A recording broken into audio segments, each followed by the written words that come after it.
Hello everyone and welcome back to another episode of Unscripted and Unchoreographed. I'm your host Neve, the actor. And I'm Sarah, the dancer. Today we have the pleasure of having Patrick Chapman on the lovely Confession Box podcast. It's a pleasure to have you here today, Patrick. We're very big Great to be here. fans. So yeah, I won't speak too much, just let you tell us all about yourself as a poet and writer. Did you get into writing or poetry? Were you always interested in it as a child? Yeah, from an early age, I was playing around in fantasy worlds, I guess, writing my own comics and coming up with weird adventures. I even did a bit of fan fiction in my teens.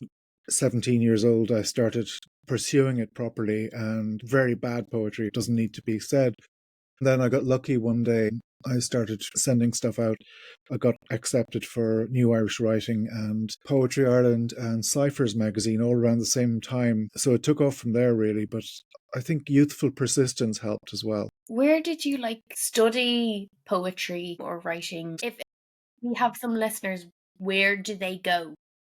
That's a good question because there are several answers to it. And the first is, I didn't really study literature at college or anything, but I did have a teacher back in my secondary school who was very encouraging. And we had classes, I forget whether they were part of the curriculum or not, but they taught us poetic structure, like iambic pentameter, here's a sonnet, here's this, that, and the other. So we had a fairly engaged teacher who was very insistent that we learn about the Ballad of Reading Gaol and so on. And we did a lot of Kavanagh, Yeats and so on, whatever was on the curriculum, but they tended to go beyond that and say, here are my favourites. So there was a teacher of history who also was big into Spanish culture, which in those days, you probably don't realise that it was a really big deal if somebody went abroad. Before Ryanair, it was hugely expensive. So he went to Salamanca and he was a big fan of Don Quixote, so he gave me that to read. All these little bits of encouragement kind of go towards creating your path. There are so many people I could look back on and say, that was a milestone, that was a real help. And I'm grateful for all of it. It sounds strange, but I'm always happy to use that terrible phrase, give back, if an opportunity arises. I always like to encourage people without trying to impose any sort of encouragement on them if they are looking for it. Some people starting out may not have the confidence that they will get later on. So it's always nice to look at work and see what's great in it or what could be improved. Keeping the journey going in that way, I suppose. You say you didn't study literature in college. Did you go to college and study something else? Yeah, I went to advertising college in the DIT. It's now the TUD. I saw the word copywriting on the CAO form and I thought, that sounds good. I thought it meant writing, but in fact it meant copywriting, which, while it might tap into some of the same skills, is a completely different thing. But it also is a career in which I could devote time to writing other stuff as well. Because in those days, because it was all print, pre-digital, it would be an 8-week lead time for a newspaper ad. So you'd have plenty of time to think about your poetry. Don't tell my boss of 35 years ago this, but it was a great creative hotbed. A lot of ad agencies were, in a way that they're probably not today because everyone's so busy with incredible deadlines. So it was a roundabout path, I suppose. You mentioned how you started off writing comic books. Did you draw your comic books? Yeah, I drew them and wrote them, yeah, but they were very badly done. I was not even 10. It was quite derivative of stuff I was seeing on TV. Adventure stories, I kind of made my own versions of them. I wasn't coming up with original characters, but I was playing with the ideas that I was getting from television. And 2000 AD comic as well. And that started when I was young, so that was quite a bit of an influence as well. A lot of it was science fiction, strangely enough, from Doctor Who and Blake Seven. I saw all of those on transmission, and they were bigger and brighter than the world I lived in, which was 1970s in Ireland, which had its own joys, but it was closer to Kavanagh than Starfleet, definitely, back then. So those influences, and American films and English films were a big influence as well. but also literature. I seem to recall being quite taken by Neil Jordan's film, The Company of Wolves. I read the short story collection that it came from, Angela Carter. And that's an amazing book. If you want to get something kind of fantastical but deep at the same time, it's good to check it out. When did you decide, yes, I am going to be a writer poet? I think it was a gradual dawning rather than a decision that was made, because I was always doing it from when I was a child and it just seemed like a natural thing to pursue. But I did get fairly, I wouldn't say professional about it, but I got enthusiastic about it and wrote 300 poems in a few weeks once. And they were awful, but some of them were good. And they gave me a seedbed for future material. And that kind of is a good method, I think. I inadvertently rediscovered the open mode, closed mode that every creative person uses, whether or not they know it. So that meant that I was able to gather a bunch of work that I could send out, and it seemed to get a good response. I wasn't doing anything consciously. I was determined to send work out. Somehow I had that impulse. And that would have been late teens, early 20s. So I guess that's when it got serious. For people who may not fully understand, could you just explain open close Yeah. mode? That's something that I've read about, which I think mainly through John Cleese, the comedian. And he, apart from being a comedian, he runs business seminars. And one of the things he used to talk about to business people was the open mode and the closed mode of creativity, which was that contrary to needing everything now, you get a stronger outcome if you don't need everything now, but you allow time for play. And play was a big word with him. I'm sure as creators yourselves, you know all about this. But the way he put it was for an audience that didn't understand it or didn't think they understood it. They didn't have the language to talk about it, I think. The open mode is keeping the dreaded deadline as far away as possible in the future so you can come up with all kinds of ideas that occur to you based on the problem at hand. It's playing in the space where you're just receptive to ideas as well as proactive in coming up with them. And then there comes a point where you go, well, the real deadline is 2 weeks from now. We really have to start putting this together. And that's the closed mode. You focus on what you've got and you start to work with that and shape it. It's like rehearsals because you're seeing what's possible and you're not discounting anything because it might strike you as silly, and you've permission to play, permission to be silly, permission to be wrong as well, and also permission to fail, which I think those are very important things to allow yourself. That approach to creativity is the same when writing a book or putting on a show. That's why I think procrastination is an undervalued element of the creative process, because while you're looking at trees or out the window or trying to not go mad, your brain is coming up with the answer you thought you didn't know you wanted.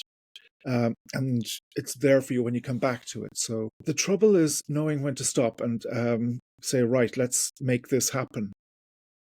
And in that process, you might find you need to go back to the open mode again. If it's not working, it's often a trial and error period as well. But you end up with a stronger outcome if you play with it first.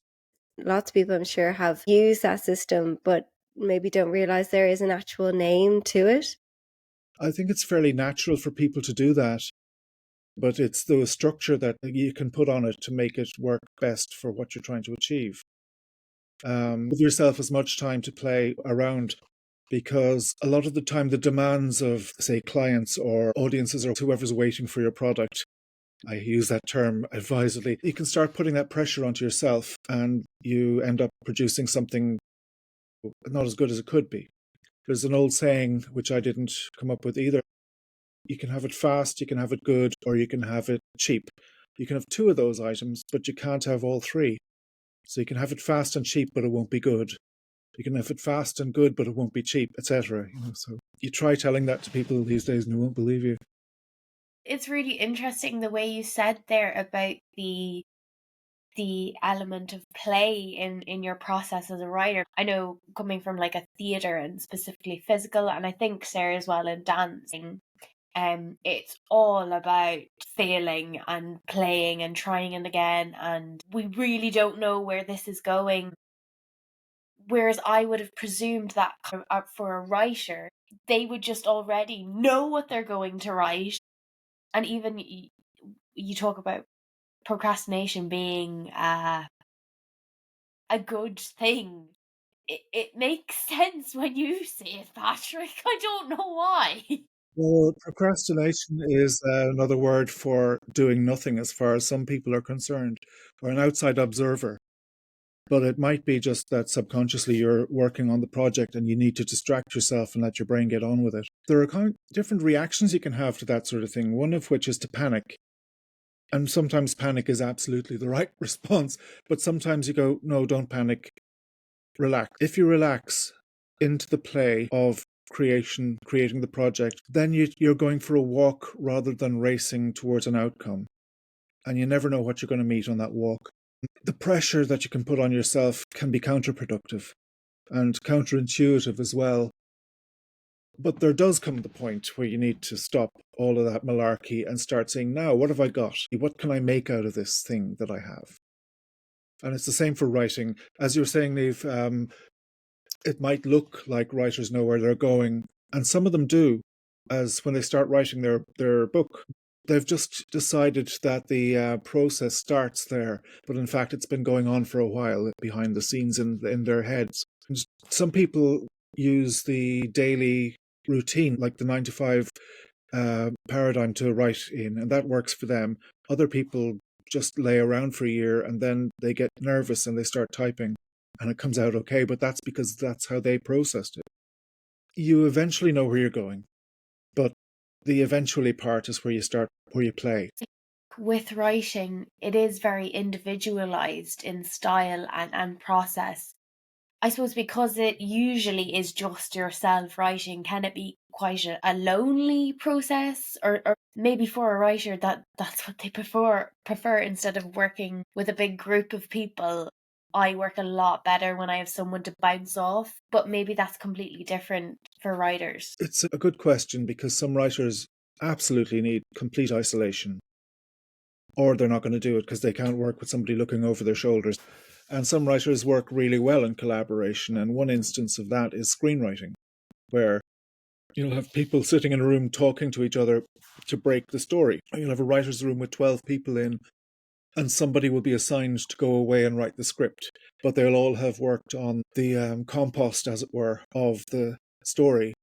In television, it would be based on characters who already exist, possibly, but the creative process would be led by somebody and joined by others. So there would always be a starting vision for them to work with. But it's absolutely possible for 2 or more people to get together and create something in a piece of writing. And it's been done for centuries. You get joint books sometimes where people have written something that is, somebody responds to something the other person has written and then they respond to that and so on. The way I work is it's always with me in my head somewhere. And I try and deny it, and then I can't deny it anymore, and I have to type something. Or I'm enthusiastic about it, and I go, so it changes. The loneliness thing I can understand, but it doesn't really enter into it because I really like doing it. So I'm never lonely when I'm working on a poem. But you do go into a strange kind of interior space. It's almost like sleepwalking. You're in a different mind state. You're dreaming the poem or dreaming the story into life because you're trying to get it out of your head in a good way, by the way. This is not surgery. So you really do need it to be alone with yourself for that. But I've often collaborated with other people and really enjoyed the process. So it really, I suppose, depends on the piece. Yeah, it's probably the same with performance pieces. The piece eventually will tell you what it needs. And sometimes it needs collaboration and sometimes it needs you to go away and do it on your own. But the form starts to announce itself. The original impulse might come from one person. It probably rarely comes from 2 people simultaneously. The impulse to do the piece comes from somebody. That's how bands operate if they're good. John and Paul, the Beatles, and French and Saunders, you bring different things to the table and then you discuss it with a degree of respect for the idea and for each other.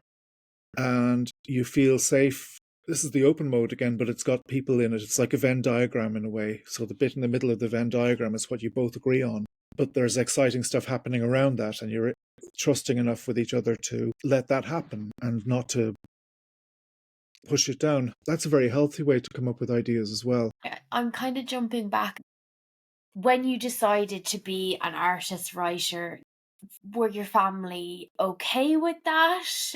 Were they kind of a little bit concerned, or did you come from a family of artists? Not at all. There was creative people in the family, siblings who are creative, but there was no sense that anyone disapproved of it.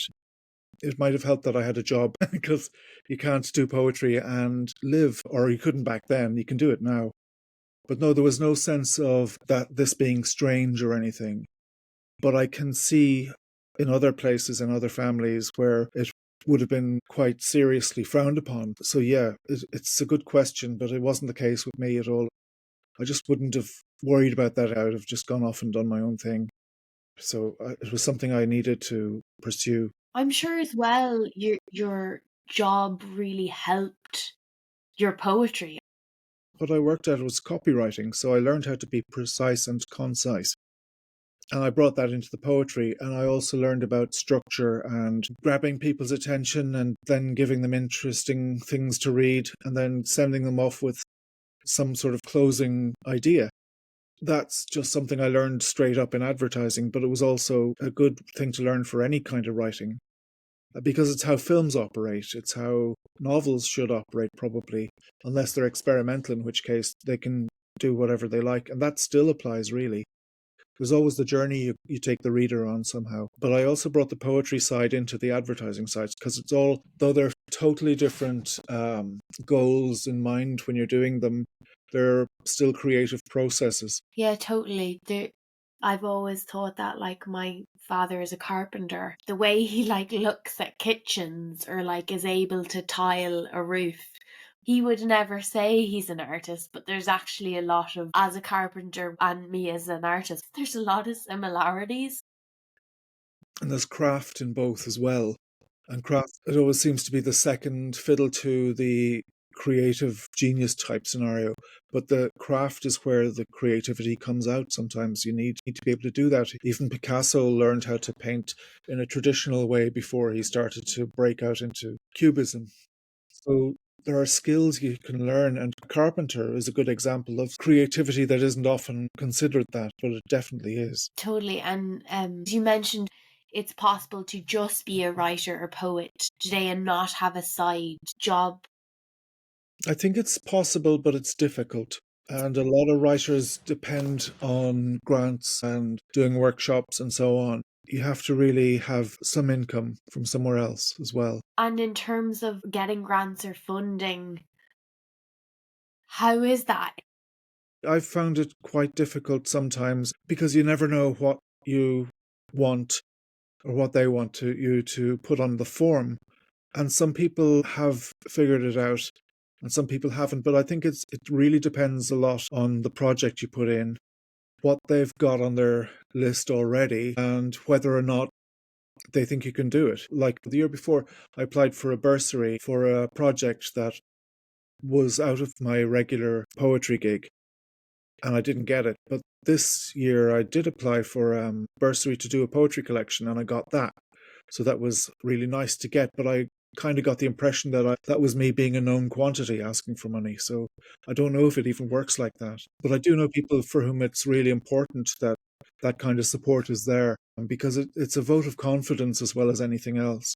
Do you have any advice for someone filling in applications or attempting to get funding or grants? I'd say read the instructions very carefully and reflect that back at the funding body to make sure that you are within the guidelines, because your creativity is what they're interested in, but you also need to meet them where they live and be aware that you mightn't get it first time round or the fifth time round, but you might get it the sixth time round.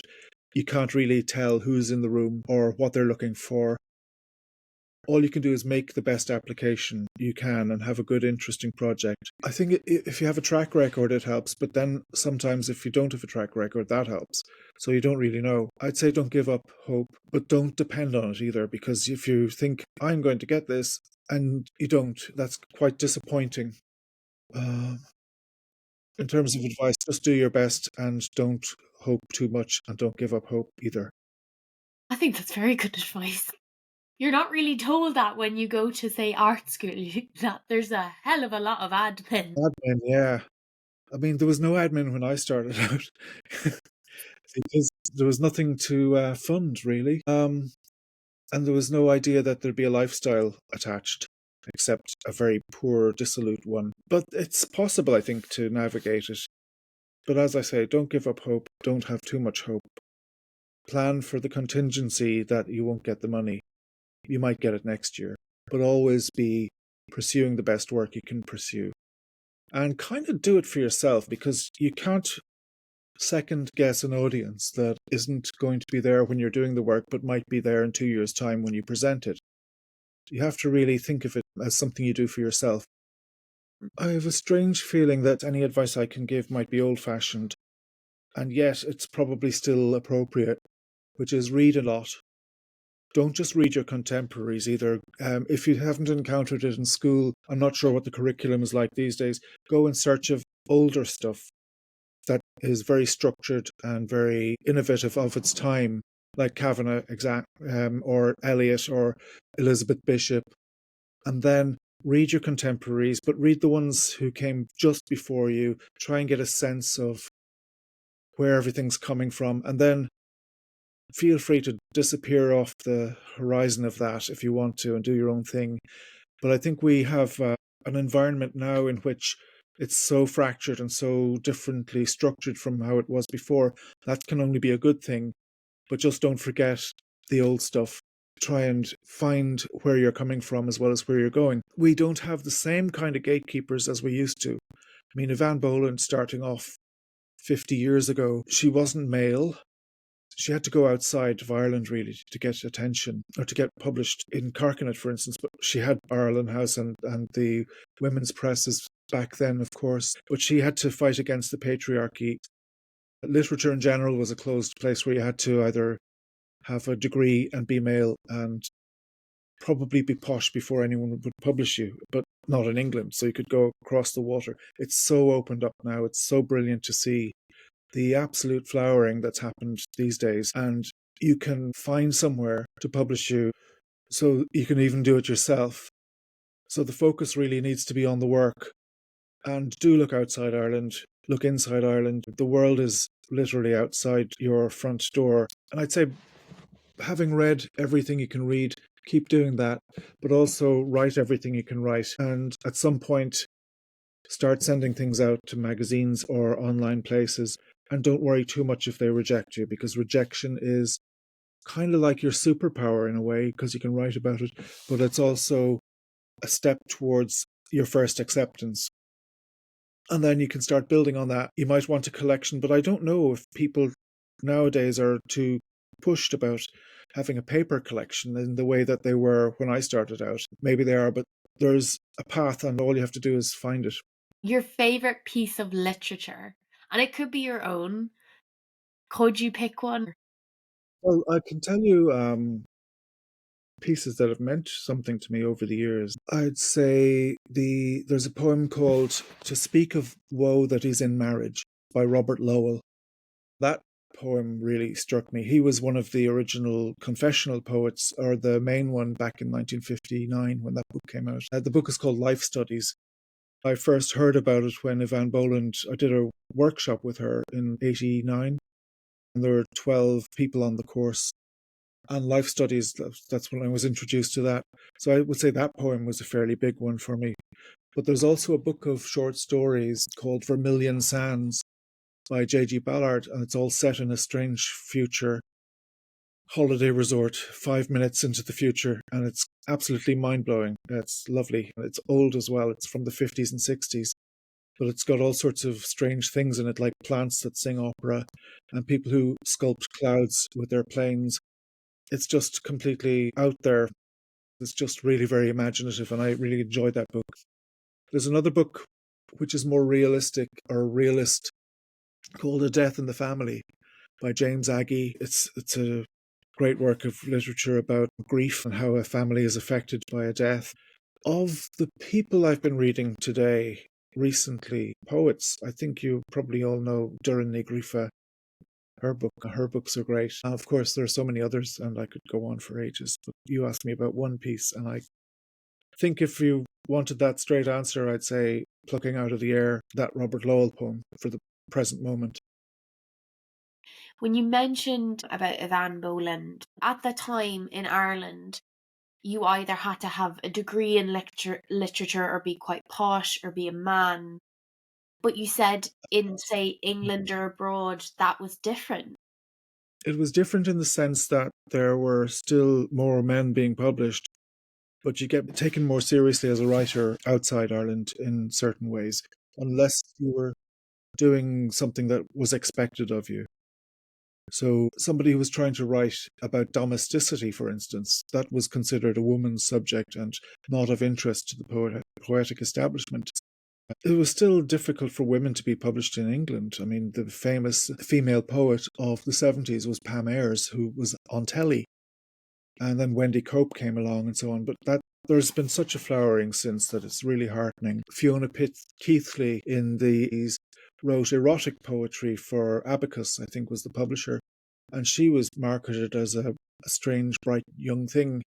It's all different now, I think. There's such an amazing cornucopia. But yeah, it was hard to get taken seriously if you weren't a certain kind of writer back then. Do you think arts in Ireland is valued enough, or do you think maybe it needs to be valued more, or what could be done in your opinion? I think arts in Ireland in general is always valued in different ways by different people and at different times. And at the moment, there's so much going on, but I think the people like to have poets around or artists around, but they're not kind of keen on funding it in general because it's not seen as a proper job. And you can't earn a living. What's interesting about the recent Basic Income for the Arts project, which was a really good idea, and within 6 months they came out with a report saying, this is a really good idea. It was a lottery, so a lot of people, including myself, didn't get on it. But that's fine. It's a pilot scheme. The outcome was that people were having greater mental health outcomes and they were able to spend more time on their work. And then that got parked in a sense by being extended into the future as a pilot scheme. It would be longer before anyone would be added to it. So the new government might want to take a look at that and make it into a permanent thing for at least for those people who qualified. Because I think that kind of investment in creativity, for one thing, gives a certain level of security to artists, but it also is an investment in the society because they create the things that people come here for. In France, there's that kind of support for the arts. If you're not working on the art that you're doing, the government gives you a bit of a stipend.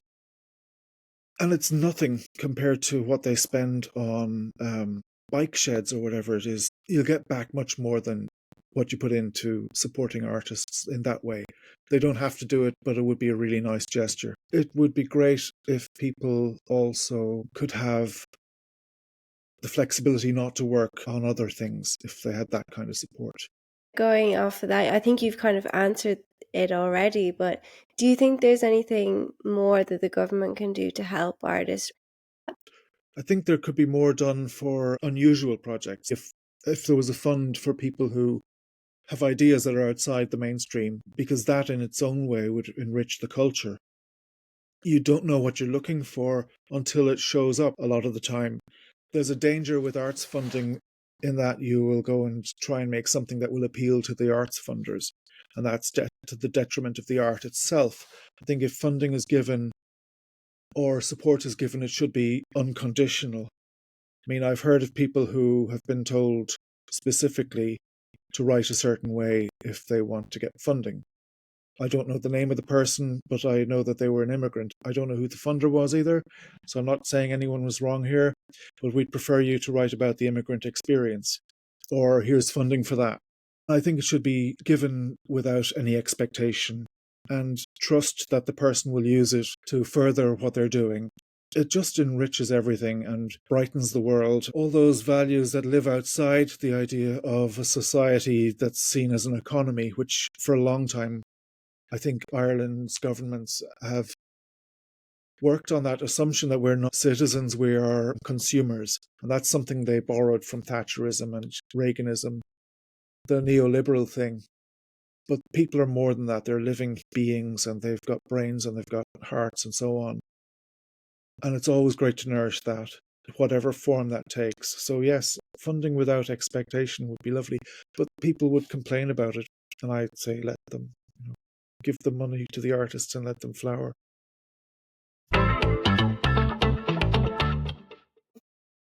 Going back to something that was said right at the very start, and when you were talking about artists and like their creative process, because I'm from a dancing background, what I would do is you would go into a studio and you'd be very physical and you'd record things.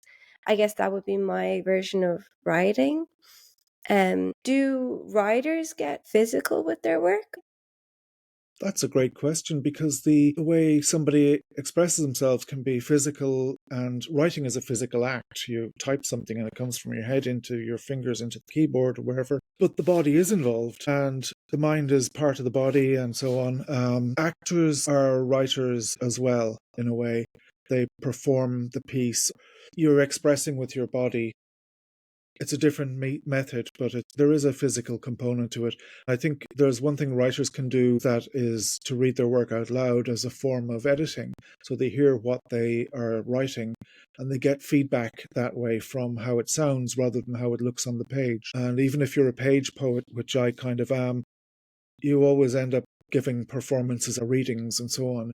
And I think it's really good to hear the poem and hear the cadences of it. It can tell you what's wrong. It's a good diagnostic tool, but it's also a good way of engaging with the audience, because the poem, as they say, isn't finished until it's heard or read. So yeah, there's a physical thing. I guess was suddenly when you think about it, you're like, yeah, like recording would be maybe my writing, and everyone's got different ways. And it's something until this conversation I've never really thought about. With dancing, you write little notes here and there, but we would record things. It's just a different perspective. Well, that's how songwriters often operate. They don't sit down with a pen, they'll play into a tape and listen back. So that's still songwriting, but it's using sound. Or they'll sit in front of each other with somebody will listen to the piano, or somebody will try a lyric. So in the same way that you guys collaborate, you bring different things into it.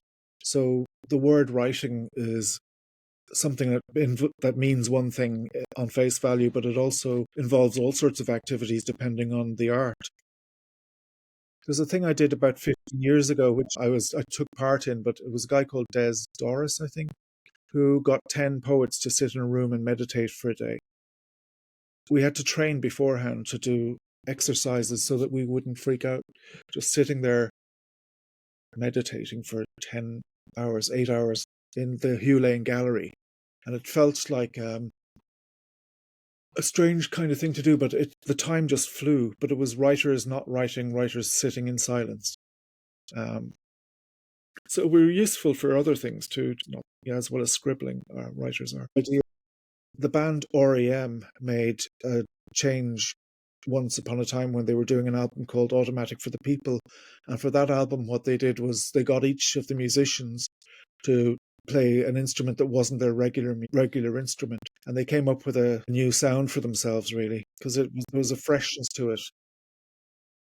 Especially with bands, when people describe them, they say, oh, they're trying a new sound, they're trying something new with their music, and you kind of really only associate that with musicians, but other artists do that. And I think the way you described writing, Patrick, is a very accessible way of thinking, because for a lot of people, writing is a scary thing.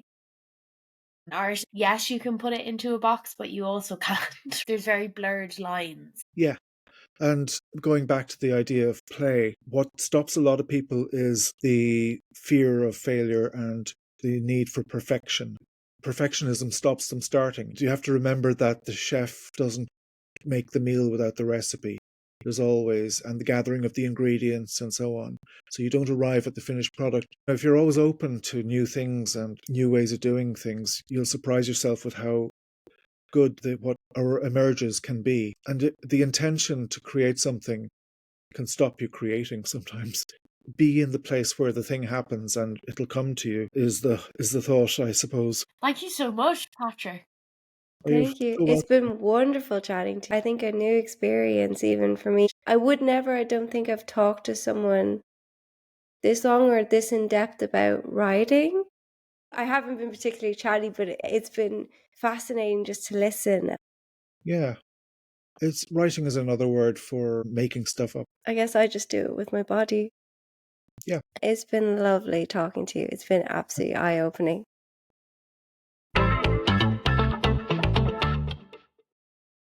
I've got a new collection out from Salmon. It's called The Following Year, and that's at the Salmon Press website, Salmon Poetry. There are some other things I've done over the years as well, but the latest thing is that, and salmonpoetry.com. I'm also on Instagram at Xeoro, that's 001, and I'm on Blue Sky under that name as well.